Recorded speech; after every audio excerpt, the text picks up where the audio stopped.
Police का एक linked है इस पूरे आपके जी। अदालती निज़ाम के साथ। एक बंदा जब वो गिरफ़्तार होता है, पुलिस उसको गिरफ़्तार करती है और कानून की फिर वकीलों की इन्वॉल्वमेंट। इस पूरे तीनों जो इदारे आपस में इन्वॉल्व हैं, इनको आप कैसे देखते हैं कि इनकी आपस में जो कोऑर्डिनेशन है, ये कितनी इम्पोर्टेंट है? इस अदालती हमारा जो निज़ाम है, इसको ख़राब करने में या सही करने में इनका कितना किरदार है? इसको आप पुलिस की जो तरफ से जो कार्रवाई हैं, उनको आप कैसे देखते हैं और उसकी बेहतरी के लिए हम क्या कर सकते हैं? देखिए, जब हम सिंसियरिटी के साथ जब हम हमें लगेगा सारे, जैसे मैंने पहले बात की थी कि स्टेक होल्डर्स जब सारे एक पेज पे आएँगे, अंडरस्टैंडिंग सबके आपस में कोऑर्डिनेशन होगी। लेकिन अनफॉर्चुनेटली मैंने कभी भी कोऑर्डिनेशन वाला मामला आज तक देखा नहीं है किसी केस के अंदर भी। किसी भी नौयत केस के अंदर हमने कभी नहीं देखा कि कोऑर्डिनेशन है। हालाँकि ये चीज़ होनी चाहिए। जब हम समझते हैं कि एक जो फैसला केस का है वो इंसाफ पे मबनी होना चाहिए। हुँ, हुँ। ठीक है सर?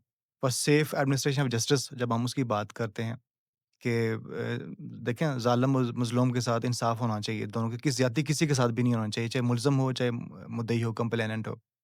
लेकिन हमारे यहाँ कोऑर्डिनेशन वाली कोई बात नहीं होती। पुलिस जाती है, पुलिस अपने तरीके से इन्वेस्टिगेशन कंडक्ट करती है, अरेस्ट करती है, गिरफ्तारी करती है, एफआईआर लॉन्च करती है, वो सारा चीज़ें करती हैं। और कोर्ट्स जो हैं उनके सामने जो भी ब्लैक एंड व्हाइट में जो चीज़ें उनके सामने आती हैं उसी के मुताबिक वो फैसले करती और हैं। आपके और ख़्या लॉयर्स, काउंसल्स काउंसिल को जो चीज़ें कोर्ट से मिलती हैं, वो उसी की बेस पे जो डॉक्यूमेंट्स होते हैं, उन्हीं कॉपीज़ की फ़ोटोकॉपीज़ की बेस पे जो चीज़ें हमें मिलती हैं, उसी की बेस पे हमने आगे चीज़ों को लेके चलना, केस प्लीड करते हैं, केस कंटेस्ट करते हैं। और कोऑर्डिनेशन कहीं पे हमें नज़र आप आती है। इसको कितना इम्पोर्टेंट समझते हैं कि अगर ये कोऑर्डिनेशन प्रॉपर हो तो हमारा जो एक इस निज़ाम के अंदर जो कमियाँ हैं वो कितनी हद तक ख़त्म हो सकती हैं? काफ़ी हद तक हो सकती हैं, और सबसे बड़ी बात जो है, जो बेसिक पर्पज़ है लॉज़ बनाने का या यहाँ पे इम्प्लीमेंटेशन की जो हम बात करते हैं, तो ये बेसिक चीज़ है कि जब कोऑर्डिनेशन होगी तो बहुत सारी चीज़ें जो फ्यूटाइल एक्सरसाइज़ेज़ हैं वो ख़त्म हो जाएँगी, उसमें से माइनस हो जाएँगी, और जो हम डायरेक्टली जो ट्रू ओरिजिनल कल्प्रिट्स हैं उन तक भी पुलिस भी पहुँच सकेगी और अदालतें भी पहुँच सकेंगी, और अदालतों को भी इंसाफ़ करना आसान हो जाएगा। नहीं तो अदालतें तलाश हमेशा फाइलों में तलाश करती रहती हैं, वो एविडेंसेस की बेस पे ही ज़रा उन्होंने चीज़ें लेके चलनी होती हैं। तो वो जो ट्रुथ होता है, वो ट्रुथ वो फाइलों में से तलाश करते रहते हैं जजेस साहिबान।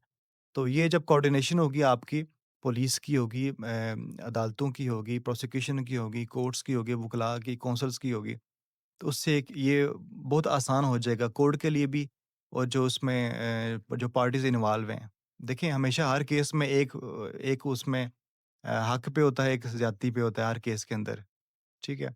तो उसकी बेस पे, लेकिन ये भी साथ है कि किसी बेगुनाह को सज़ा भी नहीं मिलनी चाहिए।